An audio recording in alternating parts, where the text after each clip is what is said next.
அந்த புளிச்சக்கீரை தாங்க இன்றைக்கி ஒரு சின்ன அறுவடை. ஏன்னா புளிச்சக்கீரை வந்து நல்லா ஹைட்டாக வளர்ந்துட்டு நிறைய பக்க கிளைகள்லாம் வர ஆரம்பிச்சிட்டு, சரி அந்த பக்க கிளைகள்லாம் நல்லா தளர்ச்சியாக வளரணும் அப்படின்னா நம்ம ஏற்கனவே உள்ள கீரையை வெட்டி எடுத்துருவோம் அப்படின்னால இன்றைக்கி அந்த கீரையை வெட்டுறேங்க. ஒரு சின்ன பருப்பு மசியல் மாதிரி வச்சுக்கலான்னு. இந்த செடியில் டெய்லி பூ பூத்துருங்க. இப்போ பூக்க ஆரம்பித்ததுலேருந்து ரெண்டு ரெண்டு பூ மைக் செட்டு மாதிரி அந்த டைரக்ஷனுக்கு இந்த டைரக்ஷனுக்கு அப்படி ரெண்டு பூ பூக்க ஆரம்பிச்சிட்டுங்க. இந்த பூவை இன்றைக்கி தான் நான் பறித்தேன், ஒரு ஆசைக்கு பறித்தேன். ஏன்னா இவ்வளோ நாள் நான் பறிக்கலை, விதைக்கி விட்டு வச்சுருந்தேன். நிறைய பேர் விதை கேட்டிருந்தாங்கன்னு.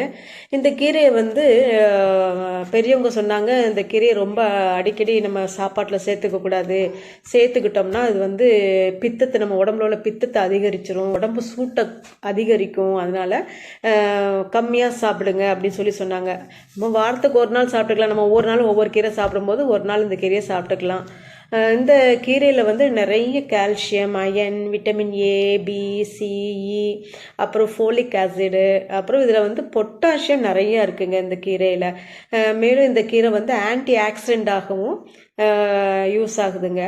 இந்த கீரை வந்து வாரத்தில் ஒரு நாள் நம்ம சமைச்சு சாப்பிட்டுக்கிறது நம்ம உடம்புக்கு நல்லது. இதை நிறைய பேர் வந்து ஒவ்வொரு பேரில் சொல்கிறாங்க. கிராம வழக்கில் இதை என்ன சொல்கிறாங்கன்னா செடிக்காசார கீரை அப்படிங்கிறாங்க, சிலவங்க சட்டி கீரைங்கிறாங்க, அப்புறம் காசினக்கீரையும் இந்த கீரையை சொல்கிறாங்கங்க. எங்கள் பக்கத்தில் இது வந்து நான் புளிச்சக்கீரைன்னு சொல்லி தான் கேள்விப்பட்டிருக்கேன், எங்கள் அக்கா சொல்லி தான் கேள்விப்பட்டிருக்கிறேன்.